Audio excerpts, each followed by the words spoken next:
सादिया की ट्रेन 7 घंटे लेट पहुंची थी। मोबिन भी स्टेशन पर उपस्थित था। सादिया ने पहली बार अकेले यात्रा की थी। फिर अदर ने भी काफी परेशान किया। मोबिन को देखकर उसकी आधी थकान जाती रही। घर पहुंची तो द्वार पर ताला देकर उसे अचरज हुआ। मोबिन ने बताया कि सब लोग एक शादी में गए हैं, शाम तक आ जाएंगे।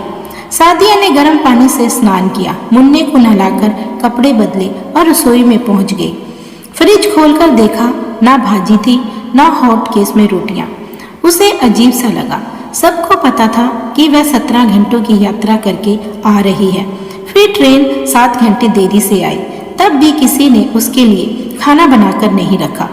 उसे बहुत जोरों से भूख लग रही थी। उसने आलू की सब्जी व परांठे बनाए और मोबिन को आवाज दी। मोबिन ने गरम परांठे देखकर कहा, मैंने तो आपा से कहा था कि खाना बनाकर रख देना। सादिया ने सहज से कहा, शादी में जाने की हड़बड़ाहट में समय नहीं मिला होगा। मोबिन गुस्से से बोला, कौन सा समुंदर पार जाना था कि तैयारी में समय लग गया। आपा भी बस छोड़िए, खाना खाइए। सादिया ऐसे विवादों से दूर रहती थी जिसके कारण परिवार में कलेश उत्पन्न हो। मातिन और मोबिन 2 भाई थे। बहन उन दोनों से बड़ी थी। नाम था शबनम, पर अपने नाम के विपरीत। हर समय उसकी जीभ चलती रहती और दूसरों को घायल करती रहती। शादी के 8 महीने बाद ही मायके आकर बैठ गई थी। ससुराल के नाम से चिढ़ती थी। माँ ने हथेली पे फफोला बना रखा था। इस बूते पर वह दोनों भाभियों का हुक्म चलाती रहती। मातिन की पत्नी नाइमा से शबनम जरा दबती थी, क्योंकि वह बहुत तेज मिजाज थी। शबनम एक कहती तो वो 2 सुनाती। सादिया कभी उलटकर उन्हें जवाब न देती, वह उसे एक दबाती। सादिया ने खाने के बर्तन वैसे ही पड़े रहने दिए और अपने कमरे में आ गई। मोबिन अदर के साथ खेल रहा था। 1 महीने बाद बेटे से मिला था। सादिया को देखते ही बोला, तुम आराम करो, बहुत थकी हुई लग रही हो, मैं अदर को संभालता हूँ। वह अदर को उठाए हुए बैठक में चला गया।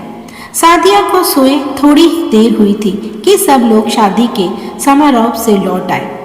टीनू मीनू उसके पलंग पर चढ़कर उसे जगाने लगे। चाची चाची, हमारे लिए क्या लाई हो? सादिया कच्ची नींद से उठ बैठी। उसे क्रोध तो बहुत आया, पर पी गई। नाइमा और आपा दरवाजे पर खड़ी थी। आपा ने हंसकर कहा, मुझे तो धैर्य रखना ही कठिन हो गया, इसलिए बच्चों से कहा कि चाची को जगा दो। सादिया ने मुंह हाथ धोए सूटकेस से मिठाई के 2-3 डिब्बे निकाल और टीनू मुन्नी को दे दिए। बच्चे मिठाई में मगन हो गए। तब तक नाइमा चाय ले आई। सादिया ने चाय पीते हुए कहा, अम्मी और अब्बू ने आप सब लोगों को सलाम और दुआ भेजी है। बस? उसकी सास ने कुछ विचित्र ढंग से कहा, हाँ और क्या? सादिया को हैरत हुई, क्या दिया है तुम्हारी अम्मी ने तुम्हें? आपा एक एक शब्द चपाती हुई बोली, मुझे तो साड़ी दी है और मुन्ने को सूट। सादिया बोली, लाकर दिखाती हूँ। नहीं, रहने दो, आपा तिरस्कार से बोली।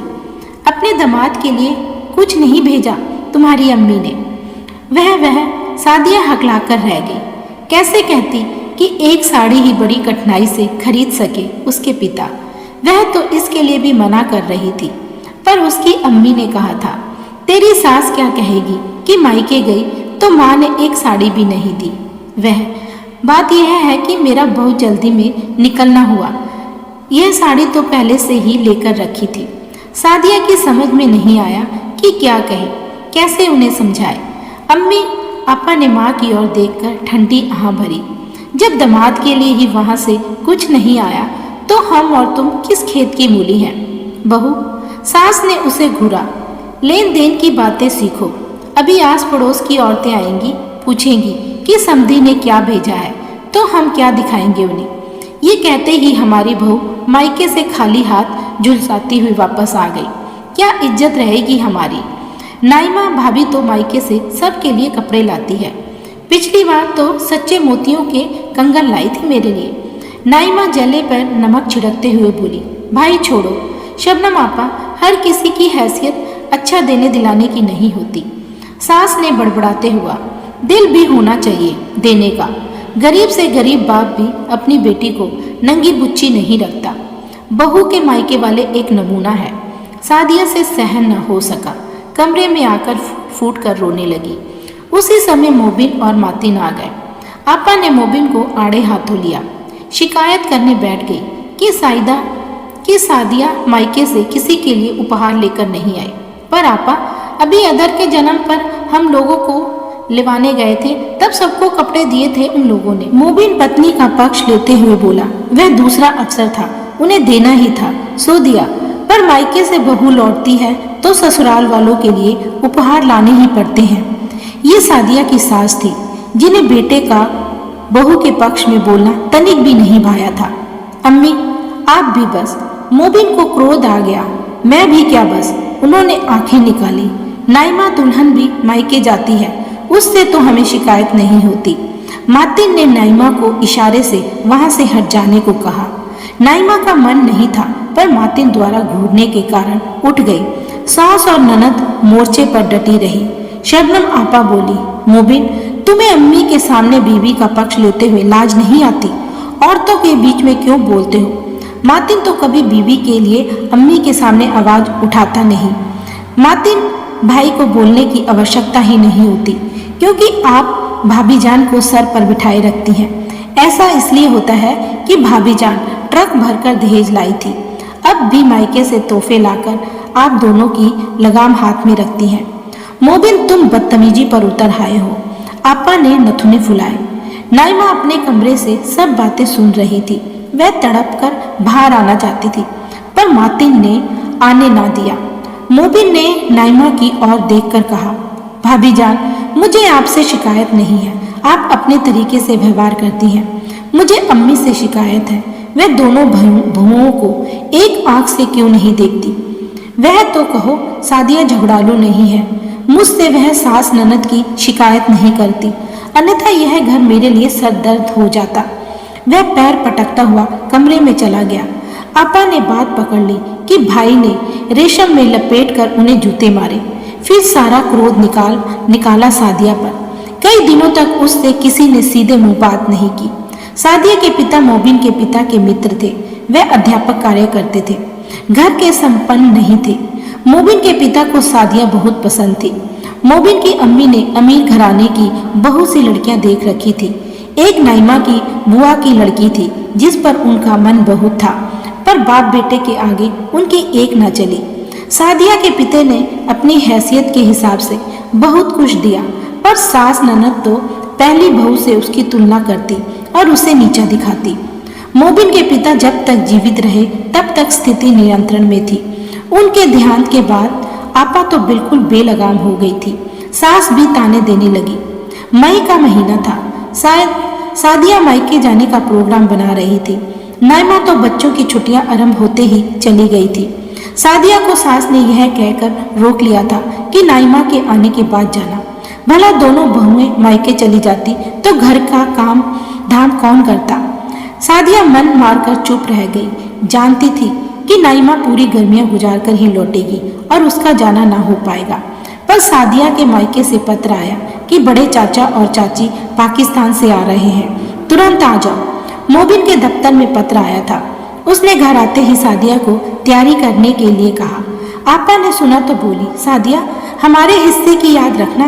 कैसा हिस्सा? सादिया के समझ में नहीं आया। पाकिस्तान वाले ढेरों तोहफे लाएंगे।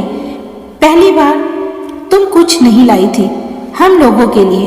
अब सब कपड़े वगैरह पहले ही निकाल कर रख लेना। आपा, आप भी कमाल करती हो। वर्षों से चाचा चाची से हम लोगों की कभी बात नहीं हुई। विभाजन के समय वह पाकिस्तान गए थे। उन्हें क्या पता कि यहाँ कौन कौन भाई भतीजा अथवा दूर पास के संबंधी हैं। वे क्या एक एक के नाम के तोहफे लाएंगे। सादिया ने कहा। सास भनक कर बोली, बहू, कमाल की हो तुम, पहले ही पत्ता काट देती हो। हमें तजुर्बा है, दूसरों के यहाँ देखा है, सो कहते हैं। चौधरी कम दिन के भाई भनोई आते हैं तो हरेक के नाम का तोहफा चिट लगा कर लाते हैं। रामास्वामी की बहन कनाडा से आती है तो इत्र की शीशियों पर भी एक एक का नाम लिख कर लाती है। नाइमा की नानी पाकिस्तान से आई तो वापसी में सब के लिए साड़ियाँ और कमीजें लाई। लोग हमसे कहते हैं, कहाँ की नंगी बुच्ची के घर से लड़की लाई हो जो। सादिया की आंखें भर आई। चुपचाप उठकर अपने कमरे में चली। मोबिन भी उठकर पीछे चल गया तो अपा ने जोर से पत्नी का गुलाम कहकर मुंह टेढ़ा कर लिया। सादिया तैयारी कर लो, मैं कल तुम्हें सुबह स्वयं पहुंचा कर आऊंगा। और हाँ, अम्मी की बातों पर कान न धरा करो। मोबिन ने प्रेम से सादिया के बाल सहलाए। सादिया सिसकने लगी। आप तो जानते ही हैं मेरे घर की हालत क्या है। 1 वर्ष से अब्बू बिस्तर पर पड़े हैं, उनका इलाज, छोटे 3 भाई बहनों की पढ़ाई का खर्चा, फिर दादी हमेशा बीमार रहती है। मैं जानता हूँ सादिया, इसलिए तो तुम्हारा पक्ष लेता हूँ। मोबिन का मन सादिया की असहाय स्थिति पर पिघला जा रहा था, पर अम्मी और आपा समझने का प्रयत्न नहीं करती। मैं हर प्रकार से उन्हें प्रसन्न रखने का जतन करती हूँ। खैर, वह लंबी सांस लेकर बोली, इस बार लौटते समय मैं उन लोगों के लिए कुछ न कुछ अवश्य लाऊंगी। उनके ताने मुझसे सहन नहीं होते। मोबिन बहुत देर तक सादिया को समझाता रहा, फिर टहलता हुआ दूर तक निकल गया। वह बहुत परेशान था। सादिया पर उसे दया आती थी। मन में कुटते रहने से उसका स्वास्थ्य अच्छा नहीं रहता था। वह फिर से मां मरने वाली थी। मोबिन असहाय उसे किसी ने आवाज दी। वह चौंका तो नीना दीदी को अपने सामने खड़ा पाया।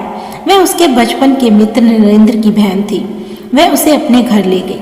नाश्ते का बाद चलने को हुआ तो नीना दीदी ने पूछा, क्या तुम्हें कोई परेशानी है? मुझे बताओ। नरेंद्र की भांति तुम भी मेरे छोटे भाई हो, मुझसे कुछ ना छिपाओ। मोबिन ने टालना चाहा पर सफल न हुआ। घर की इतनी छोटी सी बात उसे बाहर बताते अच्छा नहीं लगा। वैसे यह इतनी छोटी बात नहीं थी, क्योंकि इसके कारण सदैव घर में कलह होता रहता, और इतनी बड़ी बात भी नहीं थी कि तुम यूं मुंह लटकाए फिरते रहो। नीना दीदी हंसते हुए बोली। मोबिन आश्चर्य से उसका मुंह ताकने लगा। वह आगे बोली, मोबिन, ये स्त्रियां जो मायके से उपहार लेकर ससुराल में भरती हैं, वे वास्तव में ससुराल ही का तो रुपया होता है। वर्ष भर तक घर के खर्च में से पैसा निकालकर, या यूं कह लो कि रुपए बचाकर वे मायके ले जाती हैं और फिर वापस आकर मायके का रोब झाड़ती हैं।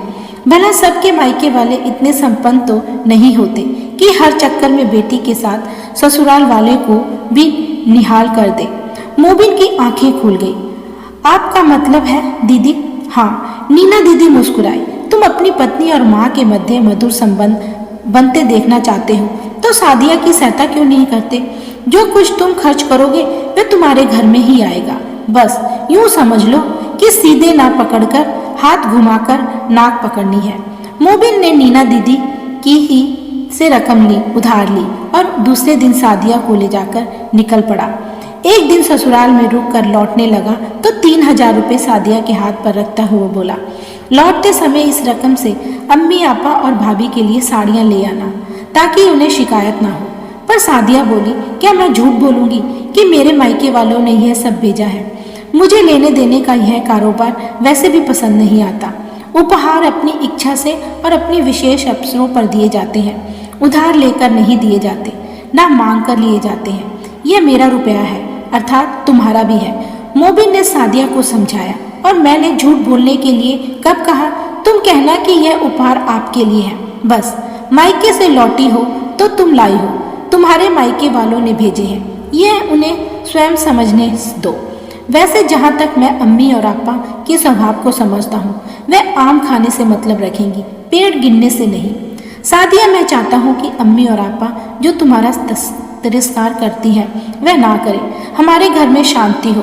तुम नाइमा भाभी की भांति अम्मी की आंख का तारा चाहे ना बनो, पर वह तुम्हें कष्ट ना दे। ऐसी छोटी छोटी युक्तियों से यदि परिवार में शांति बनी रहे तो बुराई क्या है? सादिया की आंखों में आंसू भर आए। इस समय जो ख्याल उसकी आंखों को भिगो गया था वो यह नहीं था कि अब वह सास ननद के तानों से मुक्ति पा जाएगी। वो तो इस ख्यालों से खुश थी कि मोबिन उससे कितना प्यार करता है। कहानी कैसी लगी हमें कमेंट में लिखकर बताएं। हमारे वीडियो को लाइक और चैनल को सब्सक्राइब करें। थैंक यू, शुक्रिया।